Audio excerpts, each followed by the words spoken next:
Viewers எல்லோருக்கும் வணக்கம் and welcome back to our channel. எல்லாரும் ஹாப்பியாவும் ஹெல்தியாவும் இருப்பீங்க அப்படின்னு நம்புறேன். நானும் ரொம்பவே நல்லா இருக்கேன். ரேண்டம் டேஸ்ல எடுத்த ஒரு vlog தான். அடிக்கிற வெயிலுக்கு 3 வேளை சாப்பிடுறது யாருதான் கண்டுபிடிச்சாங்களோ அப்படின்னு தோணுது. ஒரு வேளை 2 வேளை சாப்பிட்டா போதும் அப்படின்னு யாராச்சும் சொல்ல மாட்டாங்களா அப்படின்னு சொல்லிட்டு மனசுக்குள்ள ஓடிட்டே இருக்கு. ஏன்னா அந்த அளவுக்கு சுத்தமா கிச்சன்ல இருக்கவே முடியல. டெய்லி நானும் 5 மணிக்கு எந்திரிச்சிட்டு 7 மணிக்குள்ள குக்கிங் ஒர்க் எல்லாத்தையுமே கம்ப்ளீட் பண்ணிட்டு கிச்சனை விட்டு வெளியில போயிடணும். அதுக்கப்புறம் கிச்சன் பக்கம் தலை வச்சு படுக்க கூடாது அப்படின்னு தான் நினைக்கிறேன். ஆனா நைட் கொஞ்சம் தூங்குறதுக்கு லேட் ஆகுறதுனால காலையிலயுமே கொஞ்சம் லேட் ஆயிடுது. முந்தின நாள் அரைக்கீரை வாங்கி வச்சிருந்தேன். லஞ்சுக்கு அதுவே ப்ரிப்பேர் பண்ணிடலாம் அப்படின்னு சொல்லிட்டு ஃபர்ஸ்ட் பாசி பருப்பை ஊற வச்சாச்சு. சோ தேவையான பொருள் எல்லாம் எடுத்து வச்சுட்டு நான் ஃபர்ஸ்ட் வெங்காயத்தை நறுக்கி வச்சிருவேன். நான் சமைக்கும் போது எனக்கு பெரிய ஒர்க்கா தெரியுறது இந்த வெங்காயம் உரிக்கிறது மட்டும்தான். ரொம்ப லேட் ஆகும். அதனால ஃபர்ஸ்ட் பொரியலுக்கு குழம்புக்கு தேவையான எல்லா வெங்காயத்தையுமே ஃபர்ஸ்ட் உரிச்சு வச்சுட்டு அதுக்கப்புறமா தான் குக்கிங்கை ஸ்டார்ட் பண்ணுவேன். வெங்காயம் எல்லாம் உரிச்சு வச்சுட்டு கீரையை நல்லா வாஷ் பண்ணிட்டு பாத்திரத்துக்கு மாத்திட்டு அதுல தக்காளி, பாசிப்பருப்பு, வெங்காயம், வெள்ளை பூண்டுன்னு சொல்லிட்டு எல்லா தேவையான பொருட்களும் போட்டுட்டு ஸ்டவ்ல தூக்கி வச்சாச்சு. அது பாட்டுக்கு ஒரு சைடு வெந்துட்டு இருக்கும். நம்ம மத்த வேலைகளை பாத்துக்கலாம்.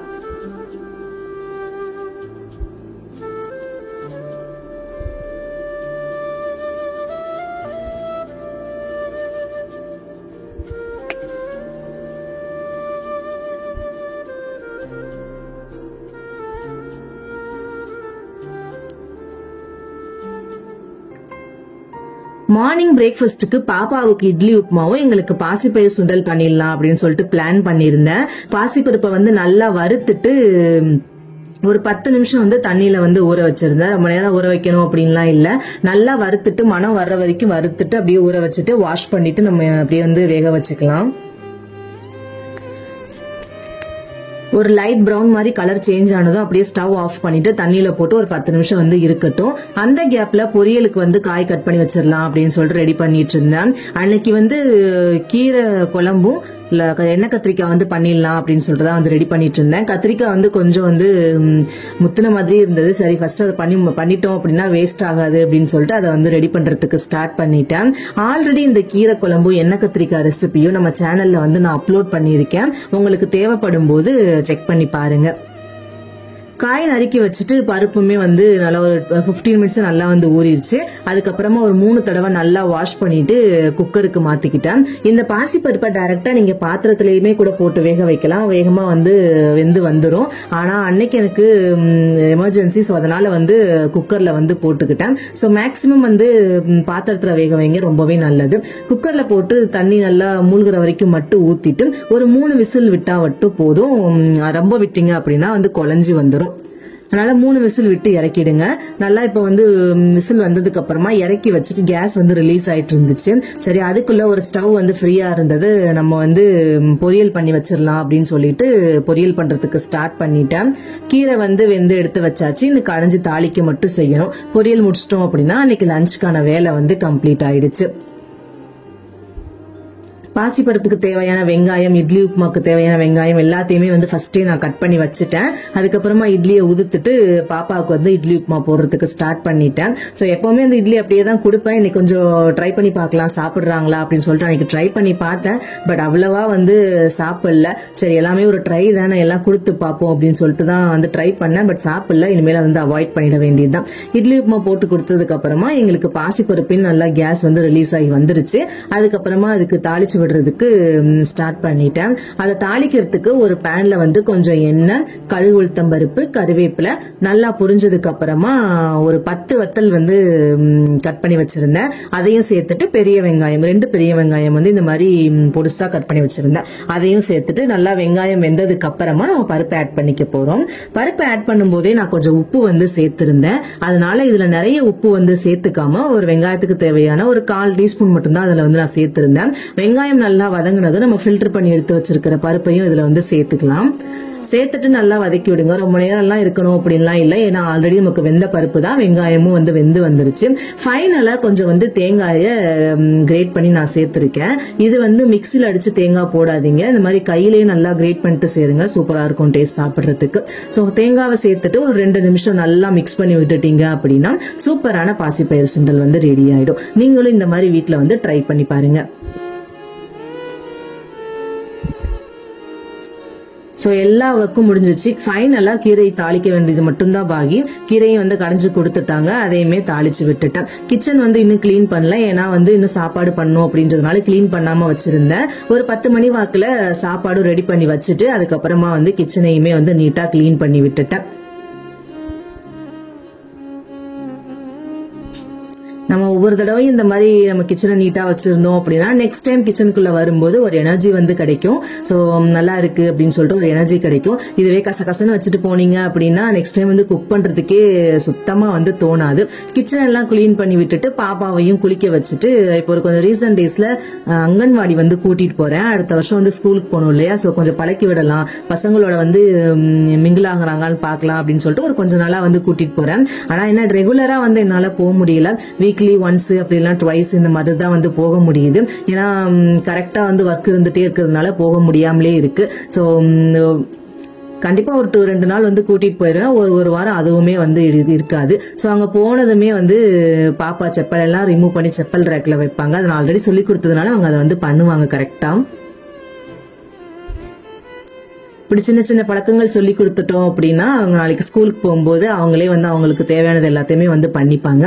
ஒரு 2 hours வந்து அங்க விட்டுட்டு வருவேன், அதுக்கப்புறமா கூட்டிட்டு வந்துடுவேன். அங்க லஞ்ச் வந்து ஒரு 12:30க்கு ப்ரொவைட் பண்ணுவாங்க. கொஞ்சமா சாப்பிட்டு வச்சு அப்படியே வந்து கூட்டிட்டு வந்துடுவேன். அப்படியே ஈவினிங் எடுத்த vlog இது. ஸோ ஈவினிங்ல வந்து லட்டு பண்ணலாம் அப்படின்னு சொல்லிட்டு ஸ்டார்ட் பண்ணேன். திணை மாவு வந்து வாங்கிட்டு வந்திருந்தேன். அதுல வந்து நம்ம களி லட்டு இது மாதிரி எது வேணா பண்ணிக்கலாம். அன்னைக்கு வந்து நம்ம ஃபர்ஸ்ட் டைம் பண்றோம், ஒரு ஸ்வீட்டோட ஸ்டார்ட் பண்ணலாம் அப்படின்னு சொல்லிட்டு லட்டு வந்து ஸ்டார்ட் பண்ணேன். ஸோ எனக்கு மில்லட்ஸ் வந்து பாப்பாக்கு எப்படியாச்சும் கொடுத்தாகணும் அப்படின்னு சொல்லிட்டு ஒரு இதுல வந்து பண்ணியிருந்தேன். ஏன்னா அவங்களுக்கு எப்படி மில்லட் சேர்க்கறது அப்படின்னு எனக்கு தெரியல. எப்படி கொடுத்தாலும் வந்து சாப்பிடுறது மாட்டாங்க. இந்த மாதிரி ஏதாச்சும் கொடுத்தாலும் சாப்பிடுறாங்களான்னு பாக்கிறதுக்காக தான் வந்து கொடுத்திருந்தேன். ஸோ சாப்பிடதான் செஞ்சாங்க. இனிப்பு அப்படின்னாலே எல்லா குழந்தைங்களும் கண்டிப்பா பிடிக்க தானே செய்யும். நான் எப்படி வந்து பண்ணியிருந்தேன் அப்படின்னு சொல்லிட்டு சொல்றேன். நான் கொஞ்சமா தான் வாங்கிட்டு வந்திருந்தேன்.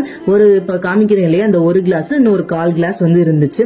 அதுக்கு நான் வெல்லம் எடுத்தது வந்து ஒரு கப்புக்கு வந்து எடுத்திருக்கேன். உங்களுக்கு இன்னும் அதிகமா வேணும் அப்படின்னா நீங்க எடுத்துக்கோங்க. அந்த எடுத்துட்டு கொஞ்சமா தண்ணி சேர்த்து வெள்ளத்தை நல்லா கரைச்சு வச்சுக்கோங்க. ஏன்னா நம்ம வந்து அதுல ஊத்திட்டு நல்லா பிசைய போறோம். சோ நல்லா கரைச்சு வச்சதுக்கு அப்புறமா கொஞ்சம் சூடு ஆறுனதுக்கு அப்புறமா அப்படியே வந்து ஃபில்டர் பண்ணிட்டு மாவுல வந்து சேர்த்துக்கோங்க. நல்லா சேர்த்து கொஞ்சம் கொஞ்சமா சேர்த்து மாவை மிக்ஸ் பண்ணுங்க. இல்ல ஒட்டுக்கா சேர்த்து பண்ணீங்க அப்படின்னா தண்ணியாகிறதுக்கு வாய்ப்பு இருக்கு. அதனால பதத்துக்கு ஏத்த மாதிரி கொஞ்சம் கொஞ்சமா சேர்த்து வந்து மிக்ஸ் பண்ணி விட்டுக்கிட்டே இருங்க. சோ இப்போ வந்து கொஞ்சம் பதம் வந்துருச்சு. இதுக்கப்புறமா நம்ம வந்து நெய் சேர்த்துக்கணும். இதுல 2 ஏலக்காய் தட்டி சேர்த்திருக்கேன். ஒரு 4 டேபிள் ஸ்பூன் நெய்யில ஒரு 10 முந்திரி பருப்பை வந்து நல்லா வறுத்துட்டு அதோட வந்து சேர்த்திருக்கேன். உங்களுக்கு இன்னும் முந்திரி பருப்பு வேணும் அப்படின்னாலும் சேர்த்துக்கலாம். நெய்யுமே வந்து உங்களுக்கு அந்த மாய்ஸ்சர் கிடைக்கல அப்படின்னாலும் நெய் ஜாஸ்தியா சேர்த்துக்கலாம். இப்போ நான் ஃபர்ஸ்ட் வந்து செக் பண்ணி பார்த்தேன் எப்படி இருக்கு அப்படின்னு சொல்லிட்டு. கொஞ்சம் வந்து எனக்கு மாய்ஸ்சர் கம்மியா இருந்த மாதிரி தான் இருந்தது. அதுக்கப்புறமாவும் வந்து ஒரு 2 டேபிள் ஸ்பூன் அளவுக்கு நெய்யை நல்லா மெல்ட் பண்ணிட்டு வந்து சேர்த்திருந்தேன். கண்டிப்பா நீங்க நெய்யை மெல்ட் பண்ணிட்டு தான் சேர்க்கணும், அப்படியே வந்து சேர்த்துறாதீங்க. ஏன்னா நம்ம இதை ஸ்டோர் பண்ணி வச்சுப்போம். இந்த மாதிரி பண்ணோம் அப்படின்னா ஒரு 1 வீக்குக்கு நீங்க மேக்ஸிமம் வந்து ஸ்டோர் பண்ணி வச்சுக்கலாம். ஃப்ரிட்ஜில் இல்லாம வெளியிலேயே வந்து ஸ்டோர் பண்ணி வச்சுக்கலாம்.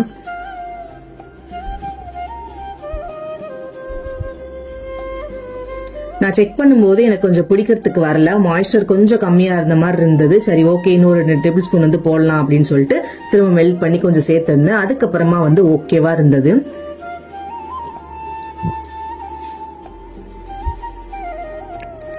கொஞ்சம் கை பொறுக்கிற அளவு சூடு வரும்போதே வந்து நீங்க லட்டு பிடிக்கிறதுக்கு ஸ்டார்ட் பண்ணிடுங்க. நல்லா ஆறிடுச்சு அப்படின்னா பிடிக்கிறது கஷ்டம். நல்லா கை பொறுக்கிற சூடு வந்து வரும்போதே வந்து பிடிச்சிருங்க.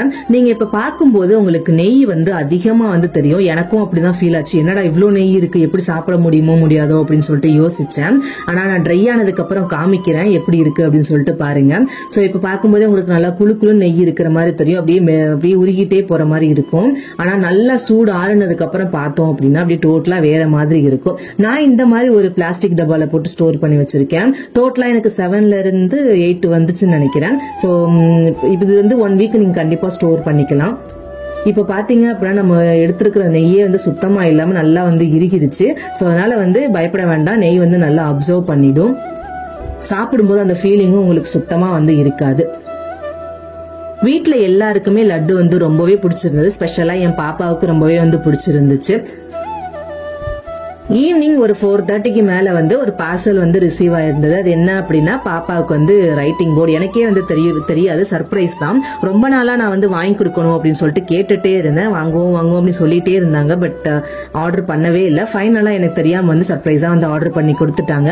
நான் வந்து பாப்பா உனக்கு தான் பார்சல் அப்படின்றது நான் தான் ஓபன் பண்ணுவேன் அப்படின்னு சொல்லிட்டு அன்னைக்கு உட்காந்து ஓபன் பண்ணிட்டு இருந்தாங்க.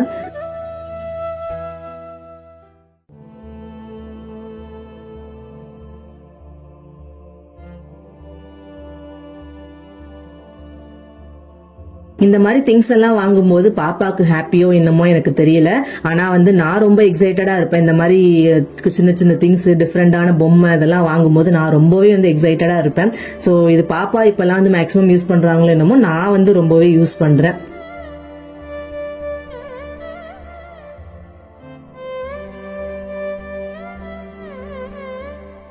கொஞ்ச நேரம் போர்டை வச்சு விளையாடிட்டு அவ்வளவுதான் ஓரமா வச்சாச்சு. எது வந்தாலும் அந்த கொஞ்ச நேரம் தான். அதுக்கப்புறம் வந்து அதை பத்தி கண்டுக்கிறதே இல்லை. அப்படியே வந்து மொட்டை மாடியில் துணி காய போட்டு வந்துடலாம் அப்படின்னு சொல்லிட்டு போயிருந்தோம். நம்ம வீட்டுல எவ்வளவுதான் பொம்மை இருந்தாலும் இந்த குழந்தைங்களுக்கு பாத்திரம், அப்புறம் இந்த கல்லு, இந்த மாதிரி பொருட்கள்லாம் பார்த்தா எப்படி இருக்கும் அப்படின்னே எனக்கு தெரியாது. எப்ப மொட்டை மாடி வந்தாலும் சரி, இந்த துணி காய போடுறதுக்கு வந்து கல் எடுத்து வச்சிருப்போம் அந்த வால்ல எல்லாத்துலயுமே. அது எல்லாத்தையும் எடுத்துட்டு வந்து இந்த மாதிரி அரேஞ்ச் பண்ணி வச்சிட்டு இருப்பாங்க. என்ன பண்ற அப்படின்னு கேட்டா நான் வீடு கட்டுறேன் அப்படின்னு சொல்லுவாங்க. சோ இந்த மாதிரி கியூட்டா விளையாடும் போது பார்க்க அழகா தான் இருக்கும். அப்புறம் ஏன் நான் வந்து உனக்கு பொம்மைகள் வாங்கி கொடுக்கணும் அப்படின்னு தோணும். ஆனா வந்து நம்ம எங்கேயாச்சும் வெளியில போகும்போது அதை வாங்காமலும் இருக்க மாட்டாங்க. நம்ம என்னதான் பார்த்து வாங்கி கொடுத்தாலும் அவங்களுக்கு இம்ப்ரெஸ் ஆகிற பொருள், கிச்சன் திங்ஸ், அப்புறம் இந்த மாதிரி கல்லு, அப்புறம் வந்துட்டு நம்ம யூஸ் பண்ற வேற மேக்கப் திங்ஸ், இதுதான் வந்து அவங்களுக்கு ரொம்ப வந்து பிடிச்சிருக்கு. சோ கொஞ்ச நேரம் அப்படியே விளையாட வச்சுட்டு துணியையும் காய போட்டு வந்தாச்சு.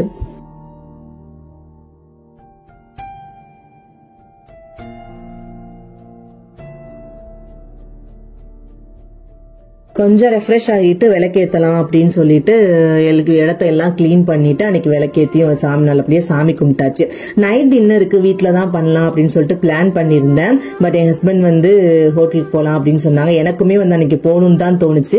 ஏன்னா வந்து போயே ரொம்ப நாள் ஆச்சு, இப்போக்குள்ள வந்து போகவே இல்லை. சரி போவோம் அப்படின்னு சொல்லிட்டு வந்து கிளம்பியாச்சு. ஆனா பாப்பாவுக்கு மட்டும் வீட்டில் தேங்காய் சட்னி பண்ணி ஊட்டி விட்டுட்டு அதுக்கப்புறமா தான் வந்து ஹோட்டலுக்கு கூட்டிட்டு போனோம். ஃபர்ஸ்ட் வந்து வேற ஒரு ரெஸ்டாரண்ட் போகலாம் அப்படின்னு தான் பிளான் பண்ணோம். என் தம்பி வந்து சஜஸ்ட் பண்ணியிருந்தாங்க.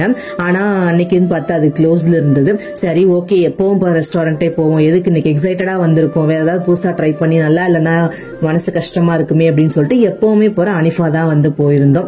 எப்பவுமே நாங்க போனோம் அப்படின்னா கோழி ரசம் வந்து ட்ரை பண்ணுவோம். இன்னைக்கு ஸ்பெஷல் வந்து நண்டு ரசம் அப்படின்னு சொல்லிட்டு சொல்லியிருந்தாங்க. சரி அதையே ட்ரை பண்ணலாம் அப்படின்னு சொல்லிட்டு பண்ணியிருந்தோம். எனக்கு அதுக்கும் இதுக்கும் பெருசா டிஃபரன்ஸ்லாம் தெரியல. பீஸ் மட்டும் நண்டு போட்டு கொடுத்த மாதிரி தான் வந்து இருந்துச்சு. ஆனா டேஸ்ட் வைஸ் எல்லாமே ஒண்ணு போலதான் எனக்கு தெரிஞ்சது. ஸோ அதுக்கப்புறமா ஸ்டார்டர்ஸ்க்கு வந்து லெமன் சிக்கன் பண்ணியிருந்தோம், பிளஸ் வந்து சிக்கன் லாலிபாப். எப்பவுமே வந்து ஹோட்டல் போனோம் அப்படின்னா நான் மோஸ்ட்லி பிரியாணி தான் சாப்பிடுவேன். அதை தவிர்த்து வேற எதுவுமே வந்து மெயின் கோர்ஸுக்கு நான் சாப்பிடவே மாட்டேன். ஸோ ஸ்டார்டர்ஸ் வேணா டிஃப்ரெண்டா ஆர்டர் பண்ணுவோமே தவிர மெயின் கோர்ஸ் கண்டிப்பா பிரியாணியா தான் இருக்கும். அந்த பழக்கம் என்னால மாத்தவே முடியல. மேக்சிமம் வந்து ஹோட்டல் போனோம் அப்படின்னா பாப்பா வந்து ஐஸ்கிரீம் கேட்பாங்க அப்படின்னு சொல்லிட்டு ஃபைனலா டெசர்ட் எப்பவுமே ஆர்டர் பண்ண மாட்டோம். அன்னைக்கு என்னமோ எனக்கு வந்து பண்ணியே ஆகணும் அப்படின்னு தோணுச்சு. பிரவுனி வித் ஐஸ்கிரீம் சிஸ்லர் வந்து ஆர்டர் பண்ணியிருந்தோம். டேஸ்ட் ரொம்பவே சூப்பரா இருந்தது. ஸோ அன்னைக்கு ரொம்பவே திருப்தியா சாப்பிட்டு முடிச்சுட்டு வீட்டுக்கு வந்து கிளம்பிட்டோம். எல்லாரும் ஹோட்டல்ல வந்து சாப்பாடு மிச்சமாச்சு அப்படின்னா பார்சல் கட்டி எடுத்துட்டு போவாங்க. ஆனா என் பாப்பா வந்து எப்பெல்லாம் வரமோ அப்பெல்லாம் இந்த சோம்பு தான் வந்து பார்சல் கட்டி எடுத்துட்டு போவாங்க. அது என்னமோ தெரியல, ரொம்ப பிடிச்சிருக்கும் போல.